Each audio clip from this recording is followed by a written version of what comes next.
What are we going to tell our children about that period in human history before the first European wore a shoe or lived in a house that had a window, and we produced enduring societies? We did not have a word for jail because no one had ever gone to one. Didn't have a word for orphanage because no one had ever thrown away children. Didn't have a word for nursing home or old people's home because no one ever threw away grandpa and grandma. If we could fashion a society that had that much humanity, what can we do for ourselves today? And how can you explain the contradiction of a people who can build the pyramids and can't maintain a candy store in Harlem?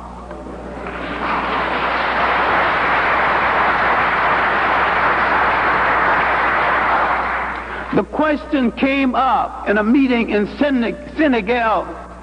Yes, it was an arrogant member. I don't even know how he got there. He was in ethnic midstream. He didn't exactly belong to us. He didn't exactly not belong to us. He was what we call Hispanic, and he said he had enough African blood to justify being there, but he had no African loyalty. You must have African loyalty. Having the blood is not enough. You have no commitment.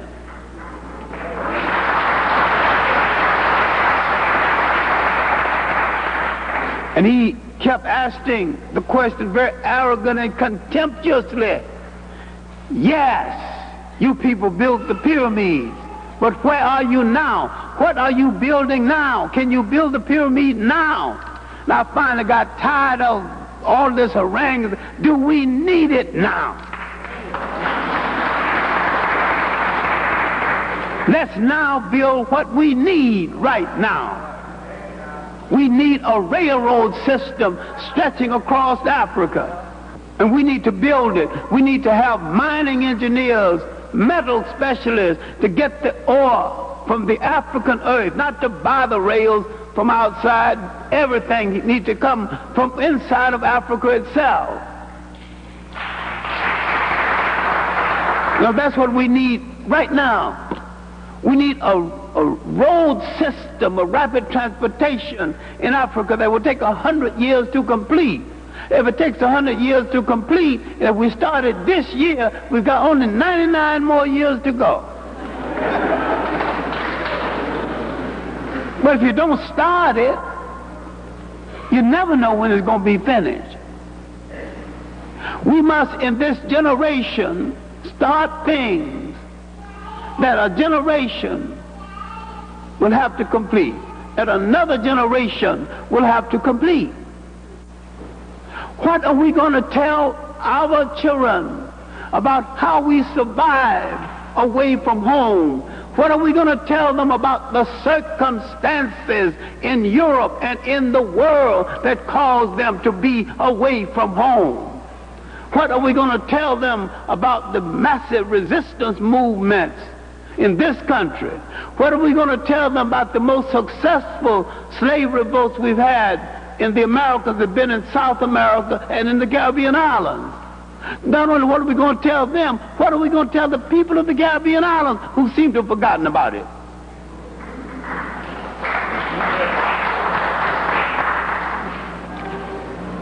At what point do we tell our children, stop imitating imitators? You're imitating someone who's imitating you.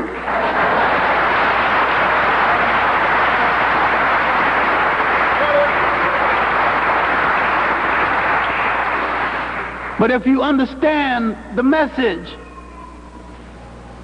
you would tell our children, don't waste your time with Greek fraternities and sororities because they got the money.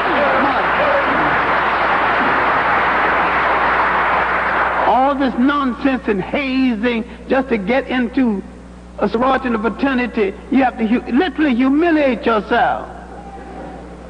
Nothing that you have to humiliate yourself to get into is worth being a part of.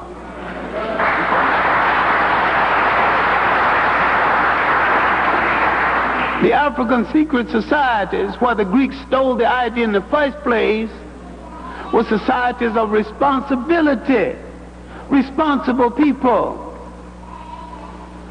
How do we get this point across to our people?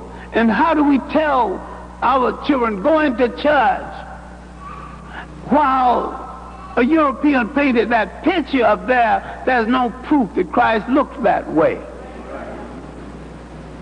We're not arguing against Christ. We're arguing against somebody else's depiction of him arbitrarily as being white. We're not. All we have to say is that where he was born, if he wasn't a Greek, he wasn't a Roman, and the Greeks and the Romans were both mixed. If he wasn't either one of them, the chances are he was one of those other people. And all those other people were non-white. So you don't have to argue about his shade, whether he was light brown or all that. The main thing you have to establish that he wasn't a Greek and he wasn't a Roman. And once that mission is made, you walk away. I've finished my conversation.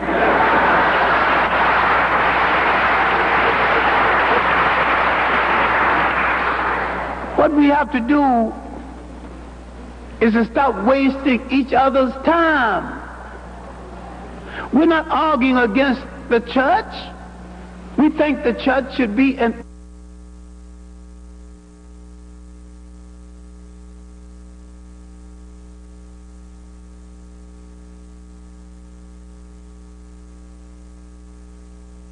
our people's liberation. We think everything that touches our life should be an instrument of our liberation. And anything we are part of that fails to be an instrument of our liberation should be thrown into the ash can of history.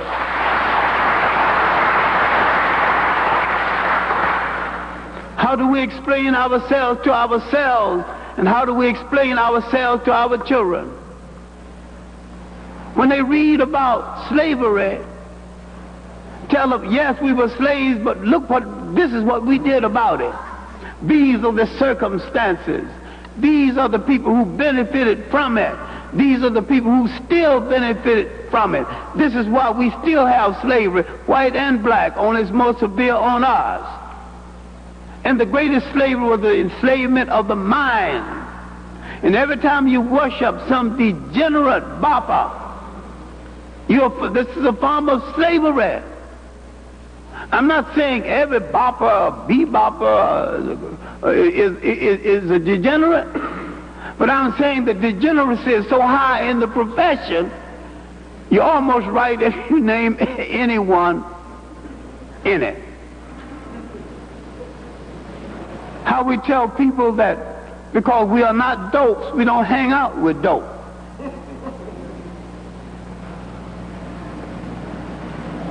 And how do we tell them that we came out of a society where we were secure enough to accept the female as a god without feeling so insecure, and that the people who feels insecure with the female in power are insecure as human beings?